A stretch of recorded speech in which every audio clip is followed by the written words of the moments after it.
Pakistani free lancers نے ایک سال میں 1.76 ارب ڈالر کما کر تاریخ رقم کر دی۔ پاکستان نے حکومت پر انحصار کرنے کی بجائے اپنی محنت، لگن اور کاوشوں سے ملک کے لیے قیمتی زر مبادلہ کمایا۔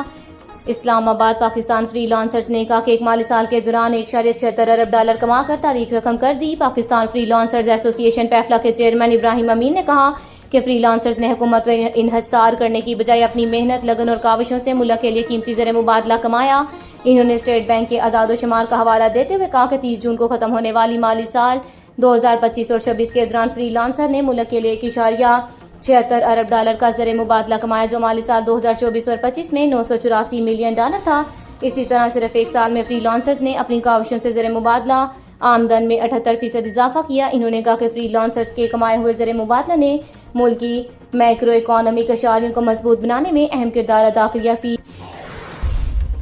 پنجاب کے بیشتر دریاؤں میں پانی کا بہاؤ نارمل، چند روز میں اربن فلڈنگ کا خدشہ۔ پنجاب کے بیشتر دریاؤں میں پانی کا بہاؤ نارمل، چند روز میں اربن فلڈنگ کا خدشہ۔ لاہور پی ڈی ایم اے نے کہا کہ صوبے کے بیشتر دریاؤں میں پانی کا بہاؤ معمول کے مطابق ہے، تاہم دریائے چناب کے بعض مقامات پر نچلے درجے کے سیلابی صورتحال برقرار ہے، جبکہ آئندہ چند روز میں پانی کی سطح میں اضافے کا خدشہ ظاہر کیا گیا۔ پی ڈی ایم اے کے ترجمان کے مطابق دریائے چناب میں خانقی اور قادر آباد کے مقامات پر نچلے درجے کا سیلاب ریکارڈ کیا گیا۔ خانقی کے مقام پر پانی کی آمد 1,25,000 کیوسک اور اخراج 1,17,000 کیوسک ہے، جبکہ قادر آباد میں پانی کی آمد 1,46,000 کیوسک اور اخراج 1,27,000 کیوسک ریکارڈ کی گئی۔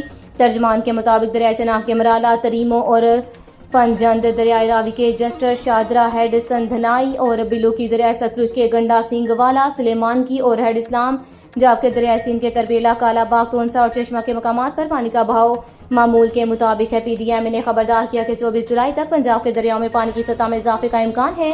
دریائے راوی اور چناب سے ملحقہ ندی نالوں، جن میں بسنتر ڈیگ، ایک پلکھو، بھمبر، ہلسی اور ڈورا شامل ہیں۔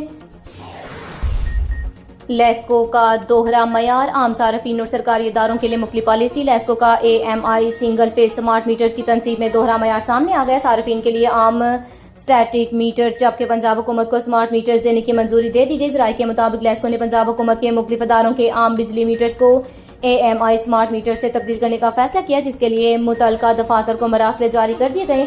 مراسلوں میں سرکاری اداروں کے میٹرز کو جدید سمارٹ ٹیکنالوجی پر منتقل کرنے کے لیے AMI میٹرز کے اجرا کی ہدایت دی گئی ہے۔ ویلنشیا سانحہ، ہلاک ہونے والی والدہ اور بچوں کی لاشیں کون وصول کرے گا، فیصلہ آ گیا۔ لیسکو، ناردرن، سینٹرل اور ایسٹرن سرکل سمیت اوکاڑا، سدرن، شیخوپورہ، ننکانہ صاحب اور قصور کے علاقوں میں بھی سرکاری اداروں کے بجلی میٹرز کو جدید سمارٹ میٹر سے تبدیل کیا جائے گا۔ ملک بھر میں موسلا دھار بارشوں کی پیشن گوئی، دریاؤں، ندی نالوں میں طغیانی کا الرٹ جاری۔ اسلام آباد national disaster management authority NDMA اور Punjab disaster management authority PDMA نے ملک میں مونسون بارشوں کے نئے اور طاقتور سلسلے کے پیش نظر فلیش سیلاب، اربن فلڈنگ اور دریاؤں میں طغیانی کے خدشات سے متعلق وارننگ جاری کر دی۔ NDMA کے مطابق 20 سے 23 جولائی کے دوران مونسون ہواؤں اور مغربی ہواؤں کے مضبوط نظام کے باعث گلگت بلتستان، خیبر پختونخوا، آزاد کشمیر اور بالائی پنجاب کے مختلف علاقوں میں موسلا دھار بارشوں کا امکان ہے۔ اس صورتحال کے نتیجے میں پہاڑی ندی نالوں میں طغیانی اور فلیش سیلاب کا خطرہ بڑھ گیا۔ ادارے نے خبردار کیا کہ دریائے چناب میں مرالا اور دریائے جہلم کے منگلا کے بالائی علاقوں میں پانی کے بہاؤ میں نمایاں اضافہ ہو سکتا ہے۔ اس کے علاوہ سیالکوٹ، ناروال، گجرات اور مرید کے مختلف برساتی نالوں میں بھی سیلابی صورتحال پیدا ہونے کا خدشہ ظاہر کیا گیا۔ خیبر پختونخوا میں دریائے کابل اور اس سے ملحقہ دریاؤں میں پانی کی سطح بلند ہونے کا امکان ہے، جس کے باعث نوشہرہ اور دیگر حساس علاقوں کو ہائی الرٹ رہنے کی ہدایت دی گئی ہے۔